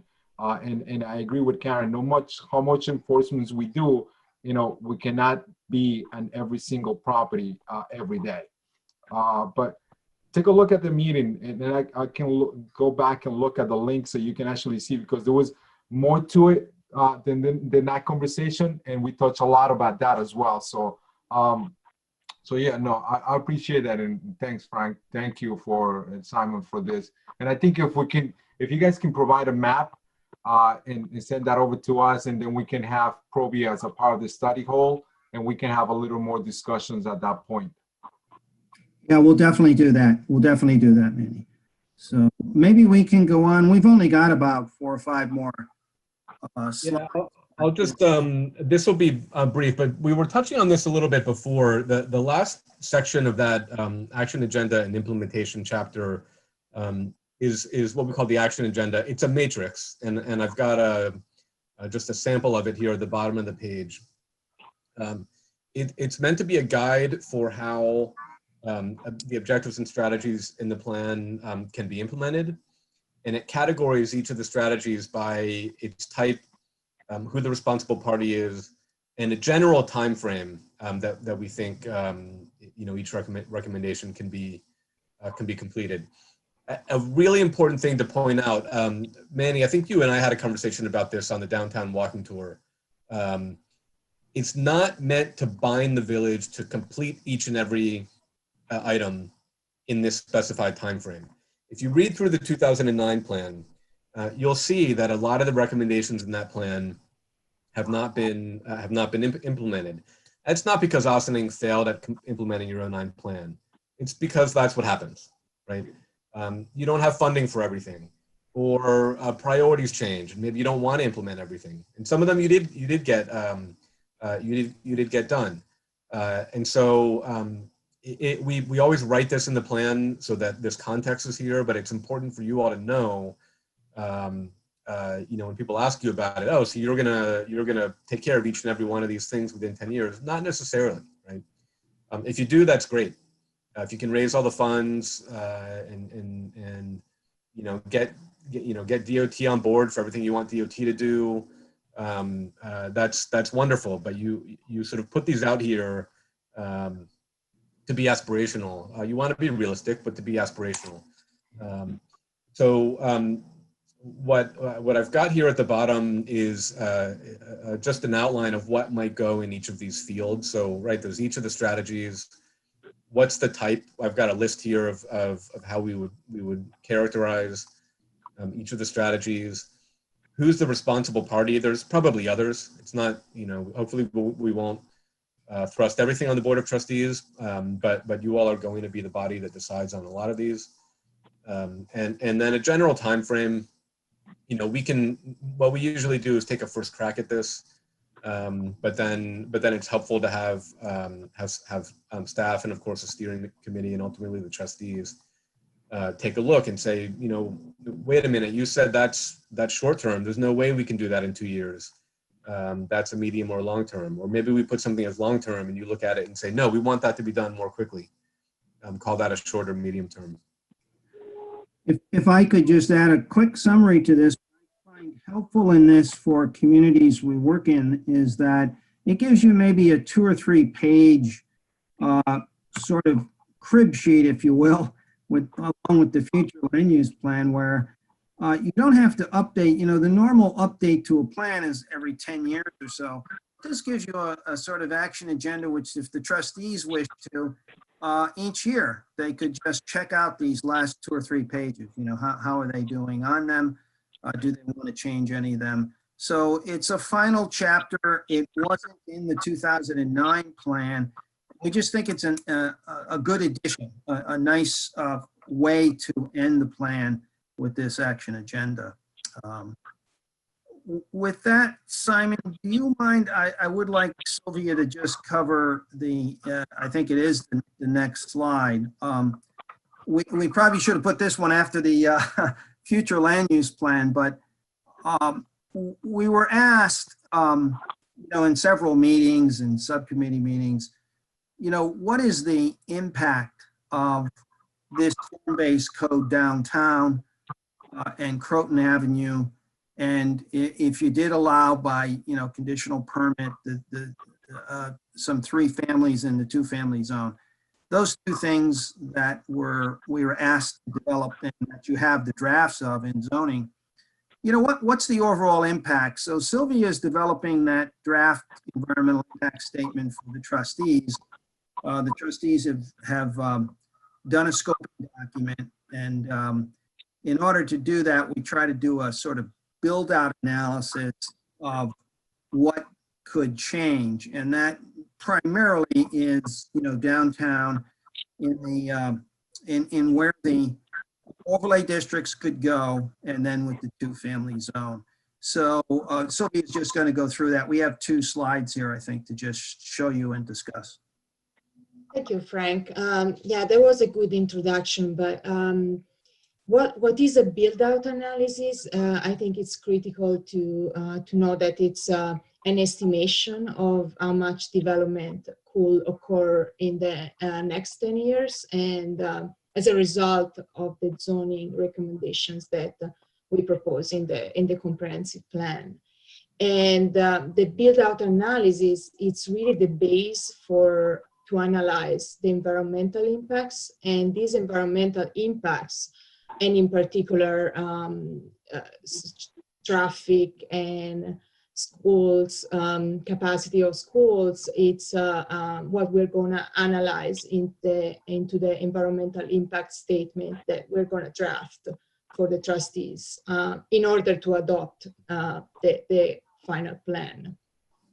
So what's the build-out analysis really consists in a few steps, and the first one is the identification of the soft sites, and these soft sites are basically the sites that are more likely to develop in the next 10 years. And for example, it's like vacant lots or one-story buildings. And we went over, with maps and satellite images, and really checked wherever there are cases of environmental constraints. So we want to exclude those sites. Maybe, they're like steep slopes, so they're not easy to develop. Or, wherever they host a public institution, such as public police department, we definitely do want to redevelop these institutional sites. Then the second step is making some assumptions, because obviously we don't know exactly in the future what's going to happen. So we want to have some assumption in order to estimate the number of new units. And these assumptions are, for example, average size of a dwelling unit, or the type of development, in which in this case it's residential essentially, because it's being proposed as a change in the overlaid zones, and into a little bit in the T family district. And then what we're going to analyze in the end is this incremental increase over the next 10 years. And this is the total number of units that could be developed. And this will assume a percentage of this total number will be actually redeveloped in the next 10 years. And we typically see in other communities that the percentage may be around 20%. So we use the range 20 to 25% as a projection for the future. And Simon, if you can go to the next one, I show a little bit more of the process with the numbers. And you see on the left column, it's the location. So we are actually looking at just the 2 overlay form-based code areas. So the downtown, the village center, and the Croton Avenue corridor. And the third one is the T family, in which we are proposing, as we mentioned earlier, the 3 family as a conditional use, which will be the major change there.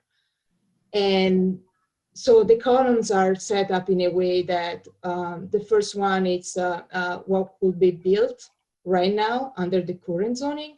And then we, with the assumptions and the soft site analysis, we project what could be built under the new zoning, the proposed zoning.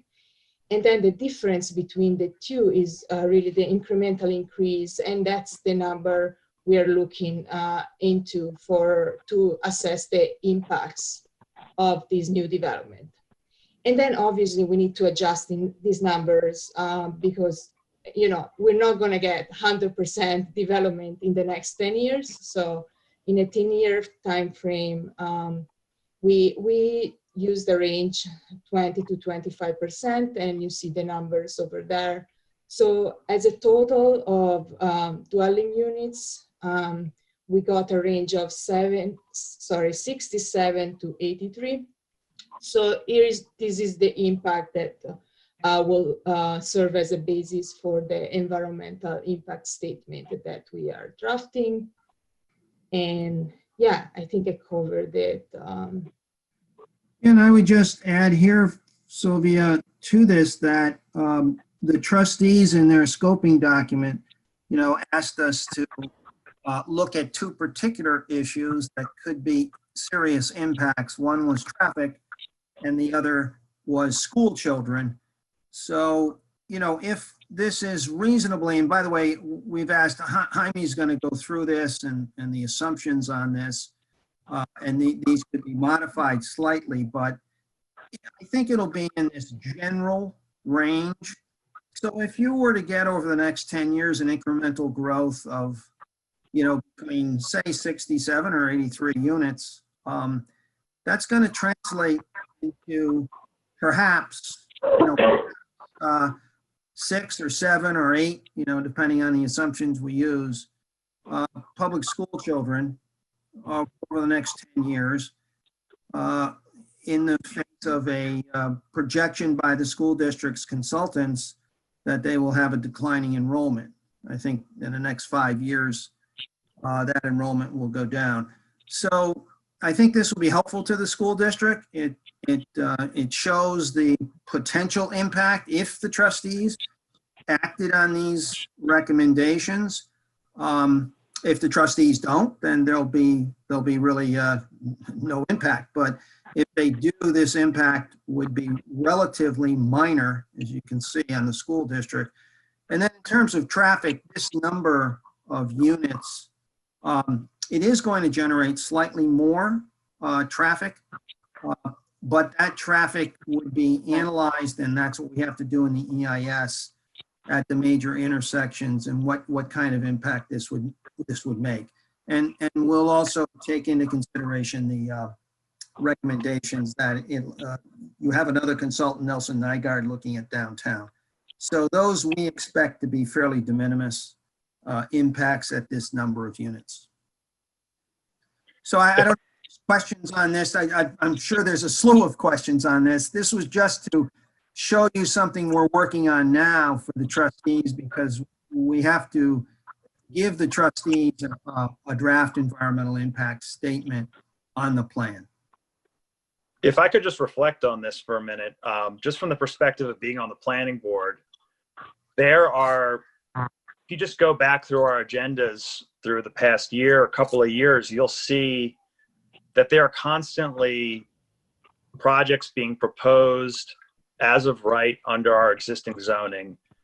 And we are, you know, there's that number there, the baseline number of units that could be built under the existing zoning in these areas. And if you just take a look at what the demand, you know, the current momentum of creating new housing units in our villages, it's very reasonable to see growth filling out these potential, you know, number of units, you know, a few every year or every month or whatever, but going along. And I think the thing that this graph raises to me is the idea of trade-offs. So if we look at, you know, this incremental number of units that would be added if we made the change, what are we getting, you know, what's the trade-off we're getting? And I think that when you go back through the comp plan, you know, some of the things that Karen was talking about, issues in the T-zone, if we're able to solve those problems by changing the zoning, then there's a trade-off there. And I think that instead of just looking at this as, oh, these are impacts, the other side of this is, what are the benefits? And if we're going to have housing built anyway, if we're going to have new projects, we do have new projects all the time, are we getting what we want? Or can we change the zoning to get better projects, things that fit into the policies of our village, what we like about our village? So the idea being, can we get something better by making these tweaks? And these impacts don't look that great in magnitude to me when you think about just the projects that have come before the planning board in recent times. Yeah, thanks, Jeff. And we should mention the benefits more, perhaps, and place to do that might be the plan. That certainly we hope the overlay zone, the form-based, will give a slightly better product for the downtown, something that new development would be more contextual, fit in better, the same along Croton Avenue. And it will also, because the extra units are only by, again, special permit, it's an incentive, there would be an infrastructure fee to sort of also upgrade. It could be used, it'd be up to the trustees, but could be used for street, street beautification, trees, street furniture. Could also be used for parking, or off-site parking, things like that. So I think there are some public, I mean, you're right, the real reason for doing this type of thing is to get a public benefit out of it. And I think in the T-zone, that one of those benefits is try to make some of the owners, to give them an incentive to actually, as Karen said, actually, especially those who might own a two-family house, to actually improve it and upgrade it. I can go next. So we recently on the Board of Trustees had our annual budget. And in putting together that budget, each department came and presented to us. And when they were explaining the context behind, and I'm going somewhere with this, when they were explaining the context behind their budget, there were certain things where they said, here, the reason that we're doing this is because of X. This is a place where we're building in a little bit extra cushion. So blah, blah, blah. There's some context behind their decisions. But they could anticipate that because our perspective in looking at the budget, the questions that we're asking is, where can we make cuts? How can we be as efficient as we can with the public dollar? They can anticipate what kinds of questions we're going to ask. The reason that I bring that up is because as I look at this, I don't have a sense of, when you present it to the broader board, what their questions are going to be, what their guiding principles are, so that when we look at, like, literally the bottom line is the proposed zoning changes are expected to create an additional 67 to 83 units. You can that has certain questions that will stem from it immediately, some of which you already brought up, Frank, of the traffic and other things that are already things that are on your mind that you'll be looking at. But I don't know, and it may be true that what you're looking at is identifying, is this the correct number of units that we're looking to have over the next 10 years? Should it be more? Should it be less? And why? And if that is what we're looking to get, if that is the feedback that you're looking to get, then I think some context around why that it could, because when I read this and I listen to what Sylvia said, and then I hear what Jeff said, I don't quite hear what Jeff said in this, and I would love to have those be connected so that we are giving you as trustees the kind of feedback and asking the kind of questions that are going to be maximally helpful with this kind of analysis. Right. Given all that, yeah, what kinds of questions should I as a trustee be looking to ask that would be most helpful in moving this forward? Okay, great. Okay. I want to piggyback on that one, Omar. So to me, it's like I'm looking at the VC district, sure, and pretty much we cutting that not even in half. We cutting that down to pretty much a 10% of what that looks like. So what, when the public looks at this, they're going to ask, why is the rationality that the commercial part of the village center is becoming that? Why in the T-zone is staying, within 100 units? I mean, if I was to look on the T-zone map in a village map right now, I'm going to say, and Jaime, maybe you probably, by looking at the GIS map, can give me a better idea. Again, these are just questions. You guys don't have to answer this now, but is there that many T-zones, lots vacant right now? Is a lot of vacancy in a T-zone that you are actually expecting to be built on an extra 128 units within the next 10 years? I mean, I have looked at the map, but I just don't see that. At least maybe I'm looking at the wrong map. Maybe I'm looking at the wrong zones on here. But, I think, with a little bit more of a description, the reasons why are we getting to these numbers, it would be helpful, I believe, for us to understand that as well. Yeah, One of the other things, if I could just piggyback onto Manny's question, is one of the reasons why the jump is so large in the T-zone because there is so much nonconformity. Because I think there's probably a number of lots there that are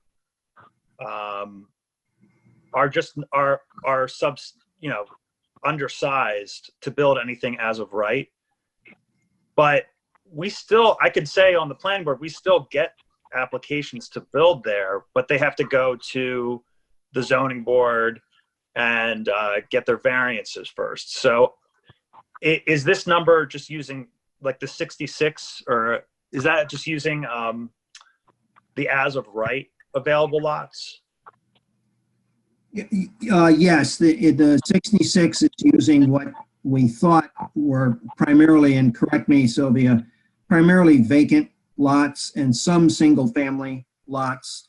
But the 194 under the proposed zoning does go up a bit because we're in the draft text of the 2-family zone, we've got a conditional use in there to go to 3-family. And we think that if the trustees adopted that at some future date in 21 or 2022, that you will get applications to the planning board, because now it would be legal to a legal way, the conditional use, to get from 2-family to 3-family. So, right, but that doesn't account for the total increase, because I think the other way you get up to the 194 is you're dealing with setback issues, and that's one of the major problems of the T-zone. Yes, and one of the things in the T-zone that we've suggested is to reduce the side yards.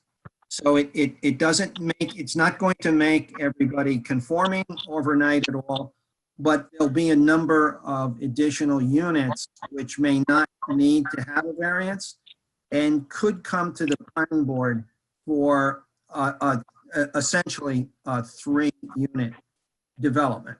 And so we've had to make some estimates on that, not perfect at all. And then we also felt with the additional incentive to get a 3rd unit, there are some single family units in the T-zone.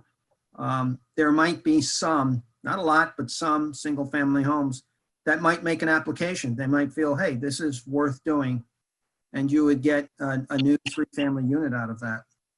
So that it comes from those several items, and we've also sent all of our assumptions and everything to Jaime to take a look at. Yeah, I guess like the thing I'm questioning is I think that 66 there almost needs an asterisk, because that number is artificially low just due to the level of non-conforming lots, because the setbacks that are required right now under our current zoning are way too onerous. Yes, yeah. Can I Frank, just one quick thing. I want to focus in on something else that Manny said. Manny, correct me if I'm wrong, but you were, I think, keying in on this number here, 128 new units. This is, to me, this is not the number to focus on. This is, we're sort of showing our work here. The numbers to focus on are the ones over here. And the reason is that this column is the increase in number of units if every soft site were built out. Every site that could potentially have a new building on it gets built out. That's not going to happen in 10 years. It's just not going to happen, right? So we make an assumption. What's a reasonable amount of these sites that could be built? And so that's what this column is over here. People are going to look at this and be alarmed. 128 new units in the T-zone, that seems like a lot. That's not what's going to happen reasonably in the next 10 years. It's really in this range of new units compared to what could be built under existing and what could be built under the proposed. So thank you, Simon. And that kind of helps clarify a bit. But I think that's, again, I'm going to kind of go back to something that Omar says. If I don't understand that, if I'm looking at this as a piece and I'm reading this and no one else is explaining this to me, how do I understand this process? Sure. I'm going to be focused on, I'm going to be pretty much, if someone comes in, I'm going to be looking at the 1,223 units number. That's the potential that, the village board and the comprehensive plan is proposing to make all these changes to it. They really not going to be focused on, the 67 or 83 number, potentially. So I think that's something with a little more clarification, I think it'd be helpful, even for someone, when we go back and start telling the community, you need to read this, you need to understand this. How do we go back and explain that to them? Yeah, this is an excellent point. This just has to be repackaged and presented with extreme consideration that once somebody sees the 1,200 number, everything else is lost. So yeah, we just have to couch that. Yeah, what Manny, in answer to your question too, we wanted to highlight this to you, the committee, tonight. We've just done this, and as we mentioned, it will be in the DEIS, the Draft Environmental Impact Statement. So that's where all the text will be, assumptions and text, and trying to explain benefits. And we will highlight and try to explain this 67 to 83 units is where the real focus will be. And we'll try to really highlight that because, quite frankly, I hope all of you share our view. This is a very small number. The impact on the school district is nothing. It's de minimis. We know that from the school district's own studies. And now from this, the units are in the range that will only generate 6, 7, 8 public school children incrementally over the next 10 years. And the school district is, their consultants are providing an estimate that they will decline in enrollment over 100 students. So that's the thing we'll be able to say. We've got to write the EIS, but we wanted to show you this tonight so that you could see what the potential impacts are. They're very small. I hope that's a consensus view once people read this, when they see it and understand it, and we do the text for this. These are numbers that we're going to be able to show, I think, in the EIS, that there is a very small impact on the school district that can easily be absorbed by them. And there is a relatively small impact downtown on traffic, giving the capacity of different intersections. In other words, we're looking at that now to see whether the so-called level of service at any intersection would change because of these numbers. They will be very small additions to traffic. So that is really why we wanted to show you this tonight. No, thank you. That's helpful. Frank, my last question on this one. is this number is taken, and maybe you guys said it this, but maybe I missed it, but this number are taken into consideration the proposed or approved projects that we have right now? Only the number of unit, actually it's sort of a different way of calculating this. We're under the second to the left column there, the units that could be built under existing zoning. That is what your existing zoning envelope, so to speak, could contain. And we could compare that. That could be compared with what the number of projects are in the pipeline. So that could be done. But this was done on the basis of what does your zoning allow right now, and on those soft sites, what could be built under. So if every vacant parcel was to propose a project at the maximum allowable density tomorrow, that's the number of units that you're talking about. But that's never going to happen. It's something that will happen over not even a decade. It'll happen over 3, 4, 5 decades. We'll probably never achieve 100% build out. Correct. Even, I always use the example of, New York City. The New York City zoning code, if it were ever built out, everything in Manhattan would fail. It's not going to be built out just because a good example is in the Post Road in Mamaroneck. We did this very type of analysis just approximately 8 years ago. And we found our FAR, our bonus for units, for building residential and affordable units, was much greater here than Ossining. And we found, Jeff, that it just wasn't built out because of all kinds of real estate considerations. Families who own the property, that it was tied up in wills, conflicting interests of what they wanted to do, changing market conditions, couldn't get the price for the property they wanted, all kinds of real estate issues and development issues that this type of build out never happens at 100%. You're right. So I've got a quick question, and appreciate the detail on this. For that in the T zone, right? There's approximately 128 incremental. Understand there are a bunch of assumptions that go into that. Yes. But what roughly, what percentage of that 128 is from like existing single families going to 2 and existing 2 families going to 3? And then I think the third part of that is vacant lots going to 2, I'm going to assume. Yeah, Pat, we got a breakdown that Sylvia's done of that. We've sent to Jaime for him to take a look at, because we realize that this is the details of every assumption do get complicated, but you want to be able to see them. So as you do, I think once Jaime takes a look at this, he's got all our assumptions and he's got all our Excel charts. Okay. And as you wish, we can share them with you. Okay. All right. By the way, I would like to just add to this that this is not, these numbers should not be seen as, engraved in stone in any way. They're estimates, they're projections, and I'd like to think they might be a little more accurate than the projections done for the presidential election, but in other words, I don't think they're off 10%, but they could be off 5%.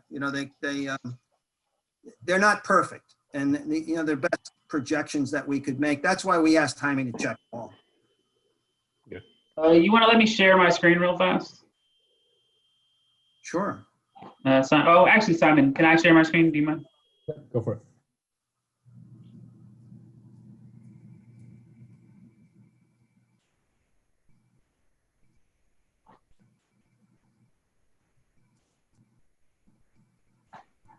To just kind of get into the details of what they're talking about. This is the data that they sent over.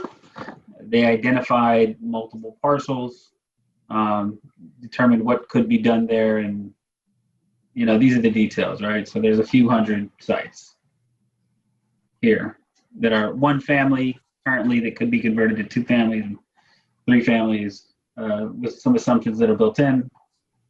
From there, that's how they get to this number of units, 66, 79, so on and so forth.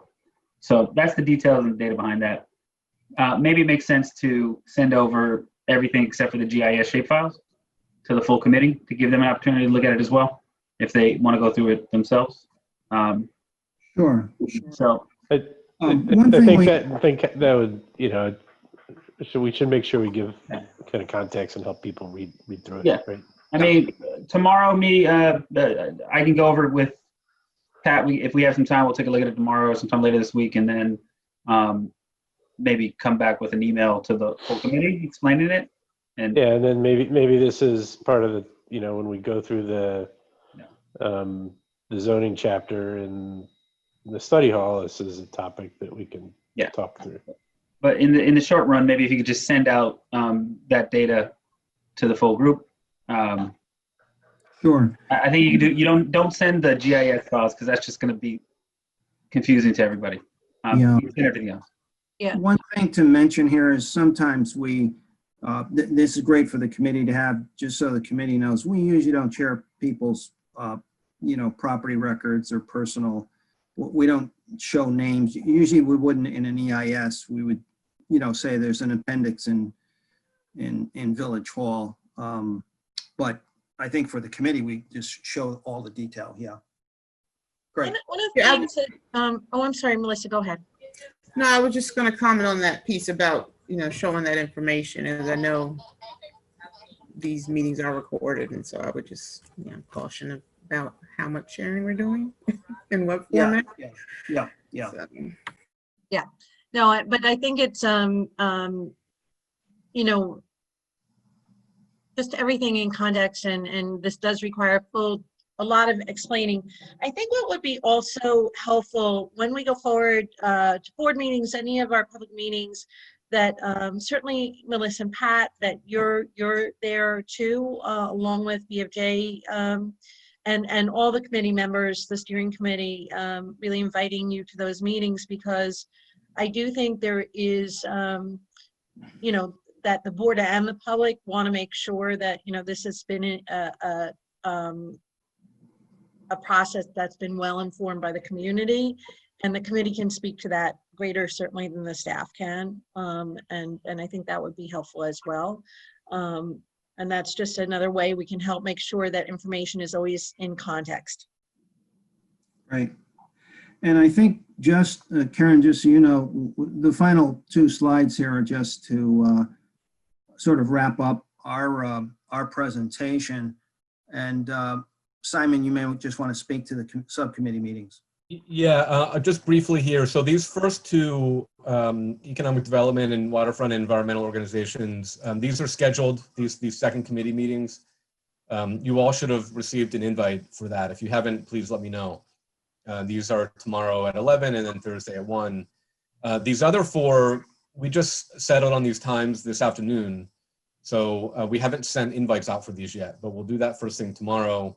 So the subcommittees and all of you and the rest of the Board of Trustees will receive invites for these December dates.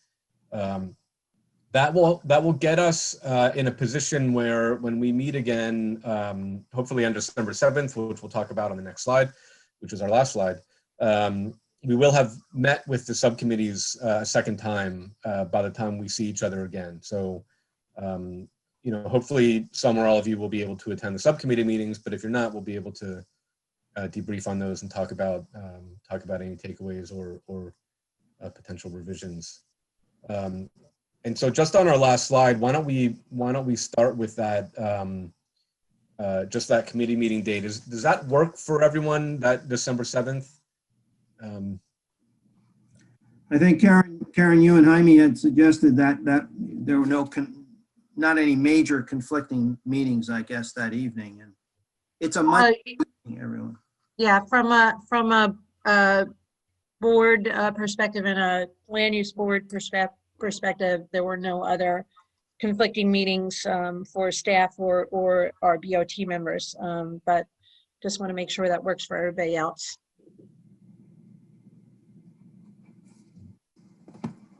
Great. Great. So we'll send something around to memorialize that. A couple of folks had to drop off. So, Yeah, and then we hope to get you that chapter 1 and chapter 10, before that meeting, so that you have the total package, if you will. And then it just be we will have very little present at the meeting, other than it'll be a sort of discussion with you all, and hopefully that will be a good chance to just talk through everything again.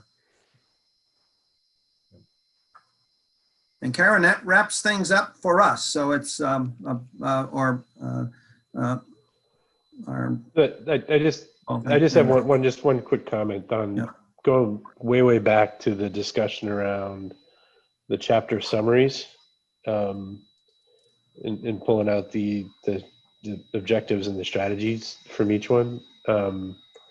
One, just for me, that was, as I was reading through chapters, that was very helpful, and I'd actually taken a first pass at something like that and I'd sent them out. I think I'd sent out a couple copies to people a while ago. I'll go double check those versus the most recent copies of the chapters, and I'll send those back out to people as summaries.